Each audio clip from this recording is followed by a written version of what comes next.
اس کے بدن پہ کوئی میل نہیں رہے گا.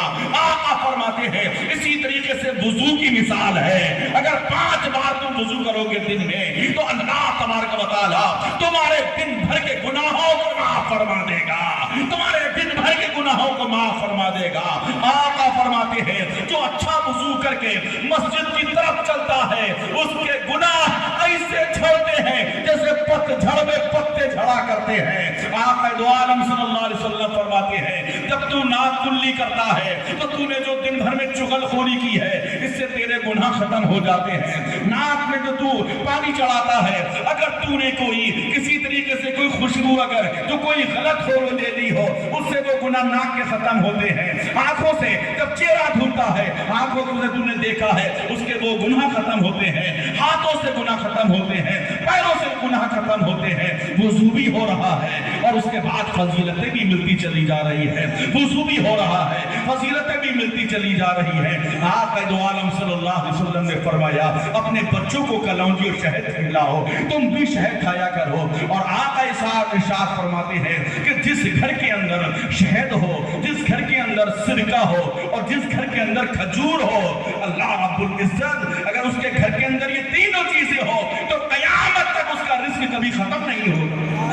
نعرہ تکبیر, نعرہ رسالت, نعرہ غوثیت, مسلک اعلی حضرت, احسان مفتی اعظم ہند, زندہ آباد, عزیز شان زاہد رضا قادری, زندہ آباد, نعرہ تکبیر, نعرہ رسالت. یاد کر لینا وہ فریج میں لمبی لمبی 2-2 لیٹر کی اسپرائٹ رکھنے والوں, لمکا رکھنے والوں, کبھی کبھی سرکے کی بوتل بھی رکھ لیا کرو. یہ تمہارے نبی کا فرمان ہے, زاہد رضا نہیں کہہ رہا ہے, نبی فرما رہے ہیں. کہہ دو سبحان اللہ. سبحان اللہ. سرکے کی بوتل, سرکہ رکھو. سرکے میں آقا نے فرمایا شفا ہے. کھجور میں آقا نے فرمایا شفا ہے. اور حدیث پاک میں آتا ہے کہ اگر کوئی ساتھ کیسی بیماری ہو, طب نبوی سنیے, ویسے تقریر کا موضوع تو کچھ اور ہے لیکن حالات کو دیکھتے ہوئے آپ کو کچھ فائدہ بھی ہو جائے. آقا دو عالم صلی اللہ علیہ وسلم نے فرمایا کہ جو صبح کو نہار میں 7 کھجوریں کھا دو. کتنی؟ جانتے ہو 7 کتنی ہیں؟ 5 اور 2 7 کھجوریں کھائے صبح نہار میں, اللہ تبارک و تعالی اس کو تمام امراض سے شفا فرمائے گا. اب اگر کسی کو اللہ معاف کرے, کسی کو کینسر ہو, کسی کو اگر ٹی بی کا مرض ہو, اگر اسے کھجوریں کھلائی جائیں, اور جو ہمارے نبی نے فرمایا تو ہمیں یقین نہیں کہ شفا ملے گی. کون سا ایسا مرض ہے جس کی دوا نہیں ہے؟ 3000 بیماریاں, صرف 1000 بیماریوں کو ڈاکٹر سارے جانتے ہیں, 2 کو کوئی نہیں جانتا ہے, 2000 کو وہ صرف اللہ اس کے رسول جانتے ہیں. اور نبی کونین فرما رہے ہیں کہ موت کے علاوہ کہے کہ ساری بیماریاں نہیں, اس میں علاج قائم ہے. قائم علاج ہے. کون سی دوا میں موت کے علاوہ؟ شہد اور کلونجی. ابھی سے بھول گئے, ابھی تو ابتدائی عشق ہے, ہوتا ہے کیا آگے آگے دیکھ روتا ہے, روتا ہے. ابھی سے بھول گئے آپ نا. شہد اور کلونجی. میرے آقا صلی اللہ علیہ وسلم فرما رہے ہیں کہ اپنے گھر کے اندر شہد رکھو. شہد میں شفا ہے. شہد کی مکھی سے میرے نبی نے فرمایا تیرے شہد میں اتنی مٹھاس کہاں سے ہے؟ اتنی میٹھی کوئی چیز ہے دنیا میں؟ ہے کیا؟ ہو سکتا ہے مجھے معلوم نہ ہو, آپ بتا دیجیے. ہے کیا؟ گڑ بھی تو میٹھا لگتا ہے شہد کے سامنے. شہد, لیکن نبی فرما رہے ہیں اے شہد کی مکھی تیرا شہد اتنا میٹھا کیوں ہے؟ شہد کی مکھی سے تو جب اپنے گھر سے اڑتی ہے چمن پہ جا کے بیٹھتی ہے, چمن کے پھول کا رس چوستی ہے. کوئی پھول کڑوا ہوتا ہے, کوئی میٹھا ہوتا ہے, کوئی تلخ ہوتا ہے, کوئی نمکین ہوتا ہے. کسی کا مزہ کڑوا, کسی کا تلخ ہے, کسی کا نمکین ہے. اور سارے رس کو چوس کر تو اپنے گھر میں چھتے میں لگاتی ہے تو اتنا میٹھا تیرا شہد کیسے ہو جاتا ہے؟ تو شہد کی مکھی عرض کرتی ہے یا حبیب اللہ، تم کہہ دو یا رسول اللہ، ایسے کہو گے تھک گئے آپ؟ یا رسول اللہ، مجھے تو یار کل بھی بولنا ہے، پرسوں بھی بولنا ہے، یہ آپ کی محبت ہے میں بول رہا ہوں، لیکن آپ بہت توجہ سے سن رہے ہیں، اللہ آپ کو سلامت رکھے۔ آمین۔ تھوڑی دیر کی بات ہو رہی ہے، اپنی تقریر کو ختم کر رہا ہوں میں، پریشان تو نہیں ہو رہے؟ پریشان ہوتے ابھی ختم کر دوں؟ اچھا تو کہہ دیجئے یا رسول اللہ۔ ٹھیک ہے، ایسا ہوتا ہے کہ کچھ لوگ بوجھ بن جاتے ہیں، کچھ سمجھ میں آئے یا نہ آئے بس بولتے ہی رہو۔ میں سوچتا ہوں کہ بھیا بوجھ نہ بنوں میں۔ تو اللہ کا شکر ہے، آپ کی دعائیں، ہمارے بزرگوں کی یہ دعائیں ہیں کہ اللہ نے کافی پروگرام دیے ہیں، ربیع الاول سے چل ہی رہے ہیں برابر الحمدللہ۔ یہ مولانا شکیل بھی جانتے ہیں اچھی طریقے سے، اللہ کا شکر احسان ہے۔ کل بھی ہمیں بولنا ہے، پرسوں بھی بولنا ہے بہرحال، لیکن میرا یہ دلی ارادہ تھا کہ تایا کا 40واں ہے، اگر نہیں جائیں گے تو یہ لوگ کیا کہیں گے کہ پتہ نہیں کیا، ذرا دیر میں کہتے ہیں نا پتہ نہیں کیا غرور ہو گیا، انہیں مغرور ہو گئے ہیں، مولانا آئے نہیں، ایسا ویسا۔ میں یہ بھی سنتا ہوں، لیکن اللہ محفوظ فرمائے کہ اس بات جب وقت ہوتا ہے تو میں آ جاتا ہوں، اور یہ تو وہی جانتا ہے جو کہ اس میدان میں اترتا ہے کہ کہاں کہاں۔ کبھی کبھی پورا دن سفر ہوتا رہتا ہے، شام کو پہنچے، تقریر کی، اس کے بعد پھر واپس ہوئے، حالات خراب ہو جاتے ہیں، جاگتے جاگتے بھی حالات خراب ہوتے ہیں، لیکن میری دلی خواہش یہ ہوتی ہے کہ میں پہنچ جاؤں، کوئی نہ کوشش اس میں لگی رہتی ہے۔ تو نبی پاک صلی اللہ علیہ وسلم نے شہد کی مکھی سے ارشاد فرمایا، تیرے شہد کے اندر اتنی مٹھاس کہاں سے آ گئی؟ تعجب کی بات ہے یا نہیں؟ تعجب کی بات ہے، امیر بھائی سن رہی ہے، اندھیرا ہے، اتنی مٹھاس کہاں سے آ گئی؟ توجہ ہے، رماد تو نیچے کرو یار، میں کہیں دیکھ گیا تو پہچان کیسے پائیں گے؟ اتنی مٹھاس کہاں سے آ گئی؟ چکدام میں گیا تو تھوڑی دیر بولا تھا تو کچھ لوگ جو تھے ہمارے، میں تو ان کو جانتا تھا، بوڑھے ہو چکے تھے، وہ چادر اوڑھے ہوئے کھڑے تھے، میں نے کہا کچھ چہرے میں جانتا ہوں، وہ اپنے ذرا چہرے دکھا دے، تو انہوں نے پھر چہرے دکھانا شروع کیے، بعد بولا یہ کون تھے، یہ کون تھے، میں نے تو بعد میں پوچھ رہی ہوں میں کون تھا، تو ہم حضرت کے ساتھ چلے گئے، تو کہیں کہ ایسا بھی ہوتا ہے۔ تم شہد کی مکھی سے آقا نے ارشاد فرمایا، تیرے شہد کے اندر اتنی مٹھاس کہاں سے آ گئی؟ تو شہد کی مکھی کہتی ہے، یا رسول اللہ، یہ میری طاقت کا کمال نہیں، میری ہمت کا کمال نہیں ہے، بلکہ اے اللہ کے رسول، جب میں اپنے گھر سے اٹھتی ہوں، چمن پہ جا کے بیٹھتی ہوں اور میں ان کا پھول چوستی ہوں، کوئی پھول کڑوا ہوتا ہے، کسی کا مزہ تلخ ہوتا ہے، کسی کا نمکین ہوتا ہے، کسی کا میٹھا ہوتا ہے، لیکن اے اللہ کی رسول، جب میں وہ شہد کو، جب میں وہ رس کو چوس کر اپنے گھر کی طرف چلتی ہوں، تو اے اللہ کے پیارے حبیب، میں آپ پر درود پاک پڑھتی چلتی ہوں۔ کیا پڑھتی چلتی ہوں؟ درود پاک۔ ایک بار بھی پڑھ لو، صلی اللہ علیہ وسلم، سب سے چھوٹا درود پاک، صلی اللہ علیہ وسلم، درود پاک۔ میں سو جاؤں یا مصطفیٰ کہتے کہتے، کھلے آنکھ کھلے آنکھ صلی اللہ نہیں بولو گے، کھلے آنکھ صلی اللہ تعالیٰ صلی علیہ کہتے کہتے میں سو جاؤں یا مصطفیٰ۔ تو اے اللہ کے رسول، میں آپ پر درود پاک پڑھتی چلتی ہوں، جس کی برکت سے اللہ نے میرے شہد کے اندر اتنی مٹھاس پیدا فرما دی ہے۔ اور قرآن کی آیت بھی ہے، قرآن کی سورت بھی اللہ نے نازل فرمائی ہے شہد کے تعلق سے۔ بہرحال آقا نے فرمایا، اپنے گھر میں شہد رکھو، کیا رکھو؟ اور دوسرا کھجور، تیسرا کلونجی۔ یاد رہے گا، کسی مہمان کے آگے اگر تم کھجور رکھ دو تو وہ برفی مانگے گا، کالا جامن مانگے گا، مٹھائی چندرکلا مانگے گا، کہے گا یار یہ بہت اچھا کہ تم نے کھجور رکھ دی ہے، سبحان اللہ۔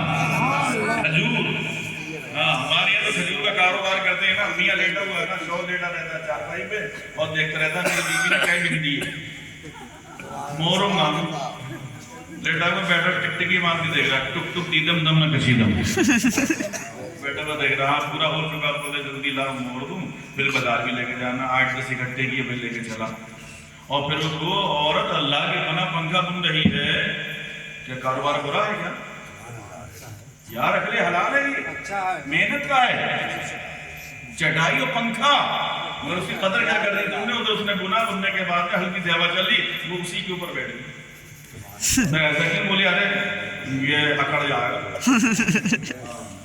بگلا پڑ جائے گا، مگر اس کو شرم و حیا کر لے، روزگار ہے تیرا، یہ اسی پہ بیٹھی ہوئی ہے، اور وہ بھی ناپاکی کی حالت میں ہے۔ بہانے اتنے ہوتے ہیں کہ بچے نے پیشاب کر دیا، یہ کر دیا، وہ کر دیا۔ جب ناپاک عورت یا آدمی جب زمین پر چلتا ہے تو خدا سے یہ زمین دعا کرتی ہے کہ یا اللہ تو مجھے حکم دے دے، میں اپنا سینہ چیر کر اس کو اپنے اندر سما دوں۔ اور جس گھر میں ناپاک ہوتا ہے وہ عورت ہو یا مرد، رحمت کے فرشتے نہیں آتے ہیں۔ انتظار میں تو 4 اور ملنے، 10 اور ملنے انتظار میں بیٹھا، کہاں برکت ہوئی؟ ناپاکی کے عالم میں، اور یہ بھی ناپاک ہے صاحب۔ اس کے بعد میں نماز کا بدلہ روزے کا، کوئی پنجے اکٹھے کرا، وہ بولے میں کاٹ بھی دوں، مور بھی دوں، وہ بھی کہہ ہاں جی بھی کھان کے جلدی کر دے گا۔ ارے یار کھجور کا درخت، اگر آپ لپٹس کا پیڑ کاٹیے، اور کاٹنے والے موجود ہیں بڑے بڑے باغ پورے پھیلا کر، اگر لپٹس کا پیڑ کاٹیے تو ان سے پوچھئے کہ 1 سال کے بعد اس میں سے پودے نکلیں گے یا نہیں؟ نکلیں گے۔ شیشم کا کاٹیے، پودے نکلیں گے اس میں سے بھی۔ ایک کاٹا ہے پتہ نہیں کتنے، اس کو کیا کہتے ہیں؟ پیڑی کہتے ہیں، کہ جیسا پیڑی ہو رہی ہے، 3-3 4-4 پیڑ نکل آئے۔ آپ درختوں کو کاٹیے، مگر کھجور کی مثال میرے نبی نے انسان جیسی عطا فرمائی ہے۔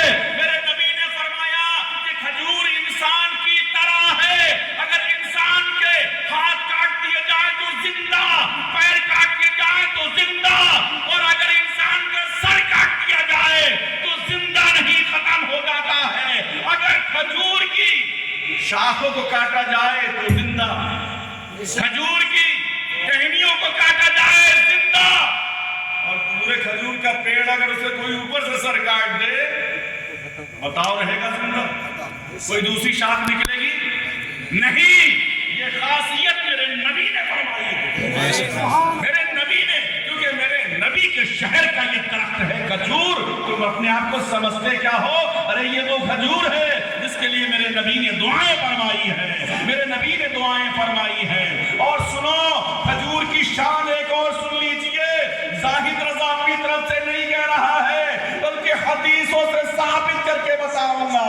حدیث پاک میں آیا، یہ علماء جانتے ہیں کہ جب مسجد نبوی میں جب مسجد کو تیار کیا گیا، اس کی چھت کون سی لکڑی کی تھی؟ نہ تو ساگون کی لکڑی تھی، نہ تو شیشم کی لکڑی تھی، بلکہ اس کی چھت کو کھجوروں کی ٹہنیوں سے چھایا گیا تھا، کھجوروں کی شاخوں سے چھایا گیا تھا۔ اس کے بعد میرے نبی اس مسجد میں خطبہ دیتے ہیں، تو حضرات خطبہ دیتے ہیں تو کائے سے خطبے سے ٹیک لگاتے ہیں؟ جو آج مسجدوں میں ممبر دیکھ رہے ہیں، وہاں کا ممبر تو حاجی صاحب نے دیکھا ہے، سبحان اللہ، وہ کہ ممبر اور جہاں پر میرے آقا کا مزار پاک ہے، اس کے بیچ کی جو جگہ ہے وہ جنت کی کیاری ہے، سبحان اللہ، وہ جنت کی کیاری ہے۔ آقا دو عالم صلی اللہ علیہ وسلم نے جب عام مسجد میں خطبہ دیتے ہیں تو خطبہ کس چیز پہ بیٹھ کر دے رہے ہیں مصطفیٰ؟ لاؤ تاریخ اگر تمہارے پاس ہو، لاؤ کوئی ایسی بات جو تمہارے سامنے موجود ہو۔ میں کہہ رہا ہوں یہ زاہد رضا کی زبان بول رہی ہے، الحمدللہ۔ اور ہم جب پڑھتے ہیں تبھی بولتے ہیں، اور جب تک پڑھتے نہیں تو بولتے نہیں ہیں۔ سنو، میرے نبی پاک صلی اللہ علیہ وسلم اس وقت ممبر پہ تشریف فرما نہیں تھے، ممبر نہیں تھا۔ حدیث پاک ہے کہ آقا دو عالم صلی اللہ علیہ وسلم جو خطبہ دیتے ہیں تو کھجور کی ٹہنی سے، کھجور کی شاخ سے سہارا لے کر خطبہ دے رہے ہیں۔ آپ کہیں گے کھجور کی شاخ؟